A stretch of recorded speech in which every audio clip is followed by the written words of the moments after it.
This is Speak Out, Speech and Debate, an organization dedicated to improving public speaking, education, and civic engagement for youth, and today we're going to take a look at the new 2023 March-April Lincoln-Douglas resolution. I'll be going over the main ideas and starting off with some definitions and framework. Then we'll get into 3 affirmative arguments and 3 for the negative. Now for the resolution. Resolved, the justices of the Supreme Court of the United States ought to be term limited. First off, I have to say that I did not expect this topic to end up being chosen out of the other two, but I'm actually interested in seeing how this topic will develop, and it's an important thing to discuss since the US is literally the only country whose justices truly serve for life. Just from looking at this topic generally, there's a lot of literature for the aff side, but definitely a lot less for the neg. That's just something to keep in mind as you research, and you'll probably have to resort to coming up with some more creative neg arguments.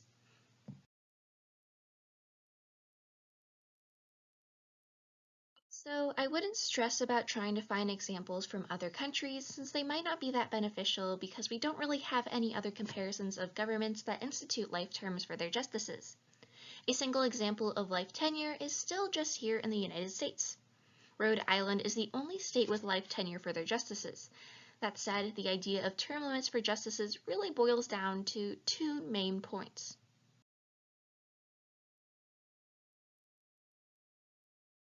The app side will of course have the opportunity to take advantage of existing ideas for implementing some kind of term limit. With the Biden administration putting forth a plan for term limits, you can definitely read up on the reasoning and methodology for how such a policy could be implemented. But don't get caught up in trying to justify one plan or another, since the driving force behind this issue is how it can achieve whatever good you value.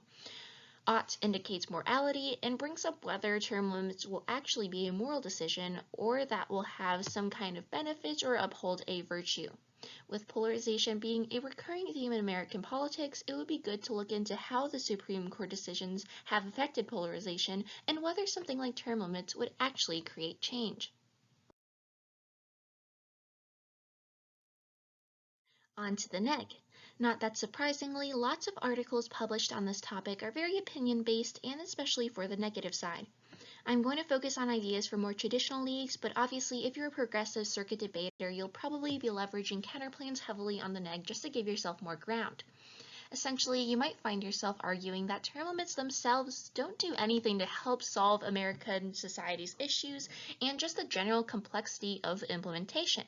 On top of that, by the time you even create such a system, you're not really going to see meaningful results until decades later, which completely ignores the fact that we're trying to solve our current social, political, and economic problems.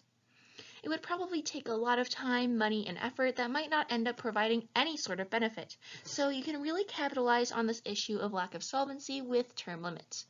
On the more philosophical side, you can compound this with how making such a drastic change goes against America's founding principles, but we'll get into that later.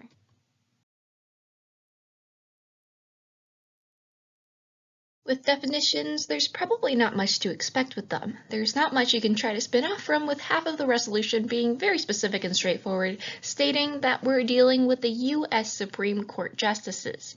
With ought, you'll just see your standard definition on how it warrants the idea of morality, and the only term that could really be up to diverse interpretation is term limited.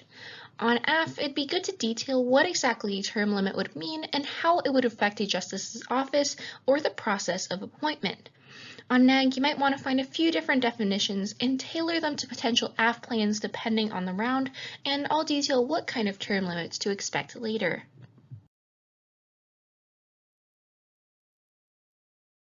Moving on to some basic framework here, on either side, democracy is a pretty apparent value. AF can see that having justices serve well into their 80s and 90s really doesn't do much to represent the current American population's ideas and doesn't support democracy, and that we need term limits to keep decisions relevant. It's only with term limits that we can see true representation. The neg could go right back and say that the extensive experience of justices that serve life terms better represent democracy holistically because they've seen way more than anyone in a term-limited position ever could.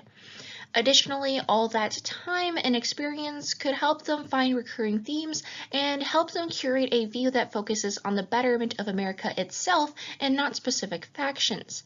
Experience over time is a unique attribute that allows justices to better understand the deeper ideals of the American people.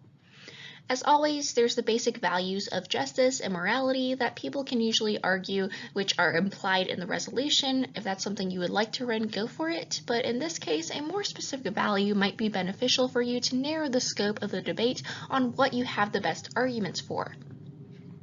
If you want to move away from theoretical moral arguments, you might want to explore political realism. You can run something like democracy or governmental legitimacy for the value and tie it into the need for the Supreme Court to protect the needs and interests of Americans. The criterion of political realism is about the government needing to focus on what influences real politics, in this case, the impact of the Supreme Court. You can talk about how justices often have to make decisions on morally gray or complex issues, and that realism is necessary for flexibility on sensitive issues, and that the court must protect the interest of the people. You can fit in a structural violence criterion for the AF pretty well, talk about the importance that the Supreme Court has with its decisions on changing social systems. They have a moral obligation to better American society, but that can only happen if they tackle those systematic problems.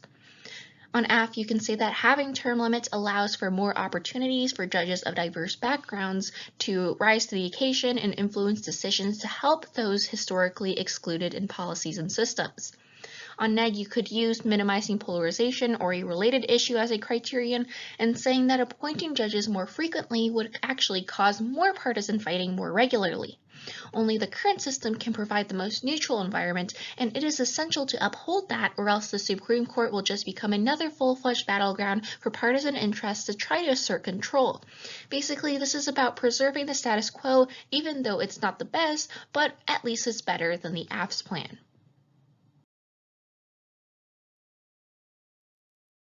The first affirmative argument we have here is age limits, and the main premise is that with the average age of Supreme Court justices being over 70 years old, it's a valid concern that some justices in their 70s or 80s are out of touch with today's American public, and with these older justices being much more susceptible to ailments or mental decrepitude.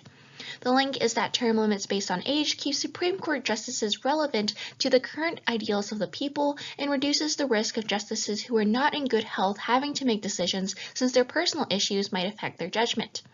A prime example of an attempt for this kind of limit is from 1954 when the Senate tried to set a retirement age of 75 years old for justices. The impact here is that Americans don't deserve to be subject to landmark decisions made by people who aren't connected to the current sentiments of the people that those decisions affect. Essentially, these justices might not be able to capture today's feelings because of the lack of representation of different age groups. You can say that this is harmful to America since the Supreme Court has a moral obligation to reflect the interests of the general people and that it cannot do so well without age limits. Moving on to our second argument on the affirmative, which is tenure limits. This is similar to setting age limits, but it would mean that the president will be able to appoint a couple of justices and that turnover in the Supreme Court would be regular. The exact rules would be up to you to clarify, but the main problem you're tackling is the same as the age limit, but this has a more drastic change since it does not matter how old the justice is when they are appointed. Let's say that with the age limit plan, they have to retire at 75 years old. Well, a 60-year-old who is appointed can only serve for 15 more years, while someone who is appointed at 40 can serve for 35 more years. With this plan, it doesn't matter if you're 60 or 40, since you will only serve, for example, a 10-year term, which makes sure that everyone's influence on the court is more or less the same. Essentially, this is the limit that would cause the most frequent change in the Supreme Court, which the AF can argue is a positive since it forces the court to be in touch with Americans from these fresh appointees. This will allow for more chances of diverse representation in the court, and it means that every president will have a hand in appointing at least one justice, and that nominations won't be up to chance. One example is how Obama appointed 2 justices in his 8-year term, while Trump appointed 3 in just a 4-year term.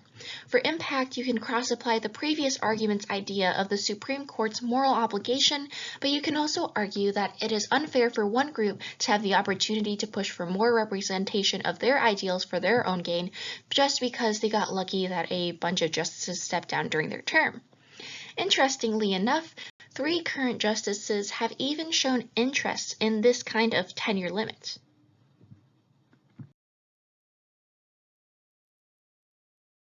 On to our third argument for the F, which is popular support. The premise is that when the Founding Fathers first created the system, people didn't live as long back then, and they intentionally created a flexible constitution, one that states that justices should serve in good behavior.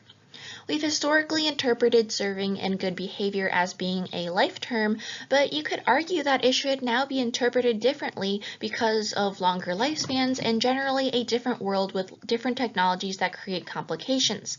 Like back then, much less people were educated about law, so that limited the amount of people that would be qualified to serve as the Supreme Court justice.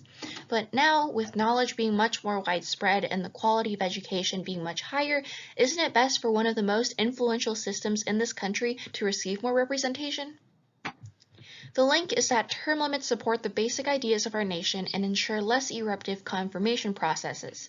The last justice to get over 90 votes in confirmation was in 1993. Reducing these long stretches between nominations will make the process less about furthering partisan interests and more about picking the best candidate. Finally, the impact is that we need to defend what is just by supporting the fundamentals of our country. You can argue that the Supreme Court was created to be impartial and not an opportunity for the executive or legislative branches to take advantage of another branch to exert control. Term limits help mitigate the inflamed partisan fighting we see today to build a better court. Now let's move on to the negatives arguments. Let's start off with the chaos of appointment. The premise is that more frequent appointments don't solve the root issue of polarization.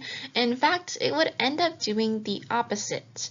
You can also use another value in here to substitute in, but I'll just go with polarization as the main value for now.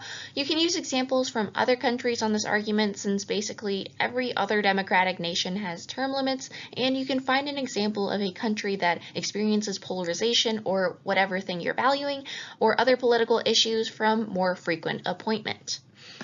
The link is that it would exacerbate tensions and crowd out space for other important issues to be discussed in Congress. As we've seen with recent appointments, Congress's proceedings get pretty disrupted. The idea here is that if we avoid term limits bringing out the eruptive issue of justice nominations so frequently, then we will avoid losing time to take action on more important issues. This is not to say that Supreme Court appointments are not important, but that existing issues need attention even more. The impact, you can argue, is that it is immoral for other pressing issues that have probably been brewing for longer and affect people on a larger scale and magnitude are forced to take the back burner. Also, that previous decisions on those issues could suddenly be subject to reconsideration if we have term limits, and this prolongs the wait time before any action can be taken, which causes unnecessary suffering for whatever that bill or issue is affecting.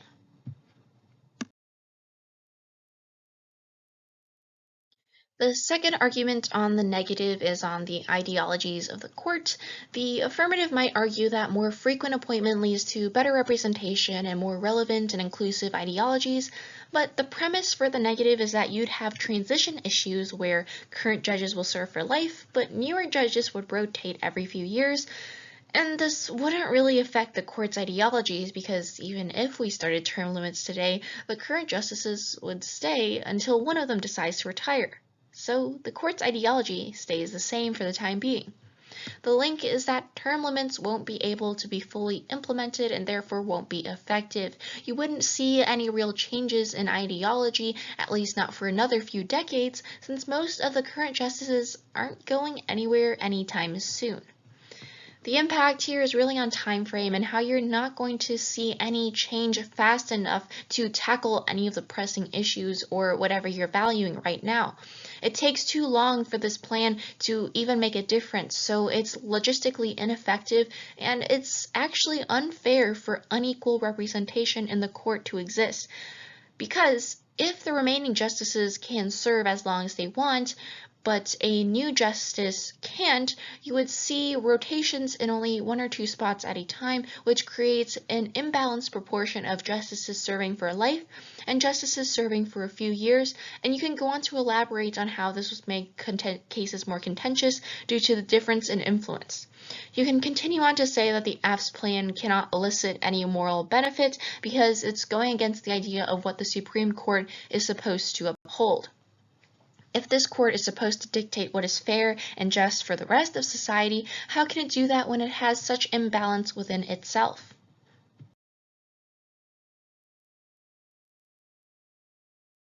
So the third argument on the negative is pretty much a counterplan. So this is talking about the allowance of more judges. The premise is that important decisions that affect millions shouldn't be made by less than a handful of people. These justices are often appointed by chance since you don't know when a current justice will stop serving. The people who are nominated are often a means for a specific party to ingrain their ideologies more solidly in the government, even when their party is not occupying strength in one of the other branches. This is kind of an opposite from the F's plan of age or tenure limits, so it can go against it. The link here is that you get more proportional representation of the population by increasing your sample size in the Supreme Court with more justices. With more justices being able to put forth their thoughts, we can come to more insightful decisions since you would have more people with various experiences to draw from. To think about how this would actually be enacted, you can look into some historical examples of attempts like Roosevelt's court packing attempt from 1934 and use that as a point to bounce off from. The impact is that it's unfair to leave decisions that literally dictate people's ways of life to such a select group of people who don't even represent 1% of the entirety of America. Yes, these people are qualified, but the court can't represent and dole out justice over people across America with many different backgrounds if the court itself lacks representation of enough people. Of course, you'd have to detail how exactly the system would work. Are you going to add more judges and have them all serve life terms? How many people will you add? Will they all be added at once? These are pretty similar questions to what you'd also have to think about for the F. So if you do run a similar kind of thing on both the F and neg, just translate those over.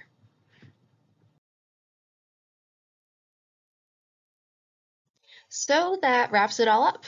We went over what to expect with this topic, definitions, frameworks, and 6 possible arguments. I hope this briefing on the topic was helpful for you. You can keep up with Speak Out Speech and Debates activities here on YouTube and on Instagram by following @speakout_speech. Happy debating!